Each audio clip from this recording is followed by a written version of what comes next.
Well, I first fell in love with theater, I would say my senior year of high school. Before that, I only really knew film, and I was taking like film classes to like learn how to edit and how to storyboard.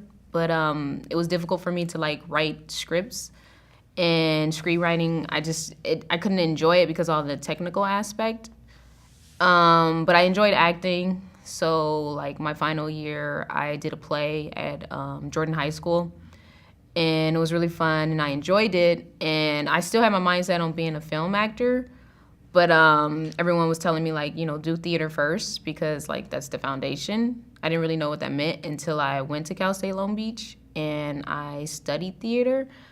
And while being there and acting and learning like the process, I realized that in film it's more about like the process is happening while you create the final product, whereas in theater you have this entire process before you even reach the final product, and I really enjoyed that. I enjoyed like being able to like sit with something longer and to like figure out what it is a character wants and what the entire story arc is.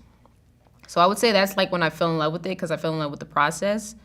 And when I realized that I had to be a part of it, I would say probably be like my third year at Cal State Long Beach, because that's like when I wrote my first play. And I feel like I had a place now in that community. Whereas when I was just acting, I feel like I was just a piece in something, and I didn't really know what I wanted to do, and I didn't really know how it looked. But when I wrote my first play and realized I can create my own theater, then I was like, okay, yeah, this is what I gotta do. Theater is a unique experience with the audience because there's a direct connection between actor and audience. So they can feel the emotions that are on stage. And whereas film, the disconnect is like being behind a screen.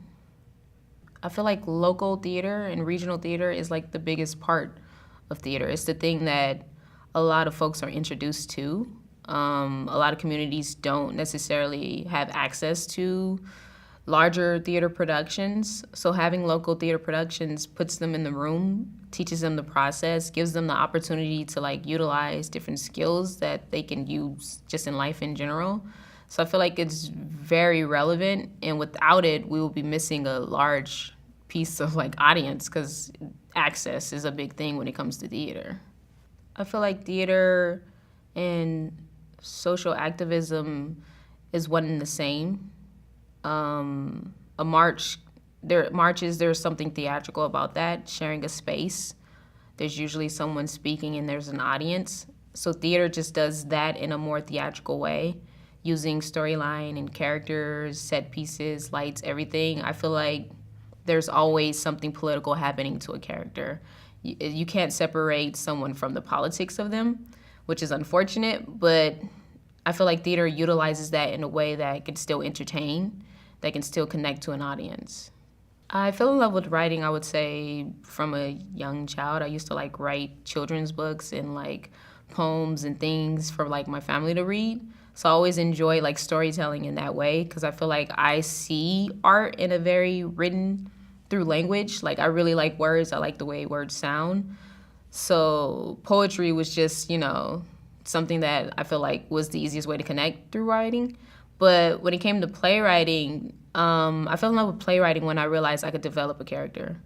Like I could see people on the street, in my neighborhood, in my family, and I can take pieces of them and I can create my own character from that. And I feel like that's like a really cool thing to be able to do, to like just create something from nothing and to have that power to develop a story from just a concept is really cool to me. So yeah, I think that just mainly character development and like characters is what really drew me to playwriting. Up-and-coming actors, UCA was developed while at Cal State Long Beach. We realized that there was an entire demographic of students that weren't necessarily being seen the way they wanted to be seen, and they all had individual stories that they wanted to tell. So me being a writer, I feel like I had the tools to be able to tell those stories and help them voice what they were feeling. So it was really cool to like work with actors directly and learn about their story and hear from them, and then develop some sort of story out of that, and then have them speak those words, have them speak that text. I feel like that was very empowering to be able to do as a writer. And that would pulled me to UCA in the beginning, because it's so community based, and it's directly for the actors, and it's giving the actors a voice and teaching them different things in the theater community so they can be able to do more than one thing. So yeah, community based, and like having that foundation and that core to build from was really the thing that drove me to UCA. Heroes of the Rest was created from a sketch that me and April Brewster wrote while we were in an improv group called Upper, Lower, Middle Class. The sketch was supposed to be something very simple, just two women trying to become heroes in the Wild Wild West, while the two central male figures are like the hero and the villain. So the story is centered around them. In most Wild West stories, it is centered around two men. So us looking at that and looking at the structure of a Western and realizing how ridiculous it is, like there is a love language between the villain and the hero, and they understand each other. So to have two women come in and say, well, let's focus on getting the job done rather than focusing on this story and this tension between you two, it disrupts the entire structure of a Western, because a Western is built on hero villain, and that's usually two men coming together to like battle it out to save the town. And to have these two young women come out of nowhere and say, oh, we did it, we saved the day, story over, it disrupts the structure of a Western. So doing that on a small scale for the sketch was really fun. So we decided to like make it into something larger and really dig deeper into like, who are these villains, who are these heroes, and why are they hanging so strongly to the narrative of a Western, and like do that playfully and use feminist themes to kind of push the story forward. Yeah, that's pretty much like how we develop it and how it came together.